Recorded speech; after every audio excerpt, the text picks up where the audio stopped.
जतको बात कॉले से कमे हेते तब सलील कुमार झा सेहो एआई के ऊपर भाषण देवला आयल छथिन। एक बार जोरदार ताली से उनकर स्वागत कर दियौ।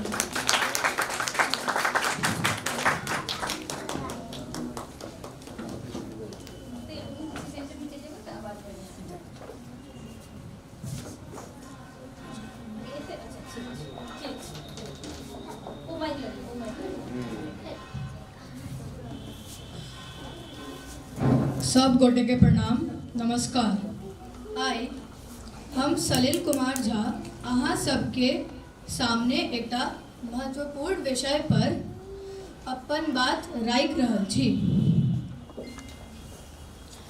जे आइ काल सबके जिंदगी में एक अंग बनि चुकल छै। यही विषयक नाम छै आर्टिफिशियल इंटेलिजेंस यानी कृत्रिम बुद्धिमत्ता।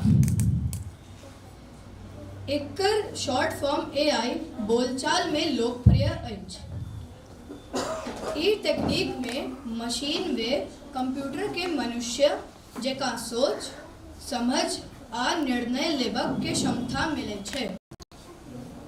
एकर उपयोग दुनिया के सब क्षेत्र में भ रहल छै, जैसे स्वास्थ्य, शिक्षा, परिवहन, खेती, रक्षा आदि। स्वास्थ्य के क्षेत्र में एआई डॉक्टर सबके एक्यूरेट इलाज कर में मदद करे छै। एक्सरे रिपोर्ट के जल्दी पढ़ी पहचान करैत अछि। भारत में निरामयी नामक एआई ब्रेस्ट कैंसर के स्टार्टिंग लेवल में पहचान में हेल्प करे छै। शिक्षा क्षेत्र में एआई सरल आ प्रभावी बनाए छै, जे ऐप जना बायजूस आ फोटोमैथ विद्यार्थी के पढ़वे में बहुत मददगार साबित भ रहल छै। माइंडलर जेका एआई ऐप करियर प्लानिंग सहयोग करैत अछि। लेखन में ग्रामरली नामक एआई मदद करैत अछि। परिवहन या ट्रांसपोर्टेशन के फील्ड में एआई सब कतेक सुधार भल छै भारत में से अहाँ सब अपने देख रहल छी। ओला, उबर, रैपिडो आदि जेका ऐप एआई के थ्रू ही रूट आ सवारी मैनेज करे छै। विदेश में टेस्ला जैसे सेल्फ ड्राइविंग कार एआई ही चला रहल अछि। काल ही भारत मोबिलिटी ग्लोबल एक्सपो 2025 में आदरणीय प्रधानमंत्री जी नरेंद्र मोदी ने कहलकिन जे भारत ऑटोमोबाइल सेक्टर में ग्लोबल हब बन जा रहल अछि आ एति कार्य में निश्चित रूपी एआई सहायक सिद्ध है। सुरक्षा क्षेत्र में तो एआई और कमाल कर रहल अछि। अखन महाकुंभ मेला में बदमाश सबके एंट्री नहीं हेबा लेल एआई से प्रयागराज के रेलवे स्टेशन आ अन्य जगह पर निगरानी रखल जा रहल अछि।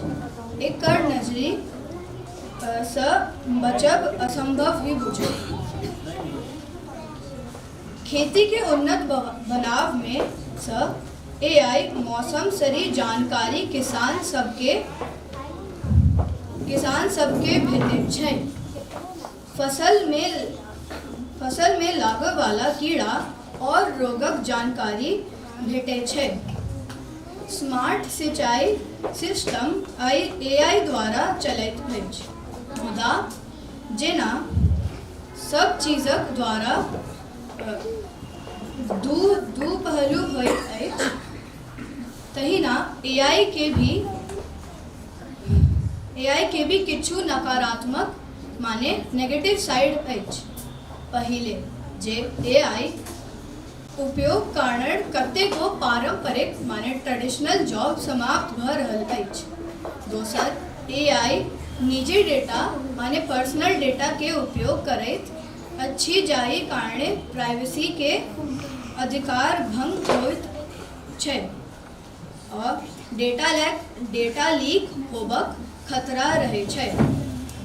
तेसर, एआई के उपयोग से ठग क्रिमिनल सब क्राइम सेहो कर रहल छै, जाहि पर अखन कंट्रोल केनाइ मुश्किल दिखा रहल छै।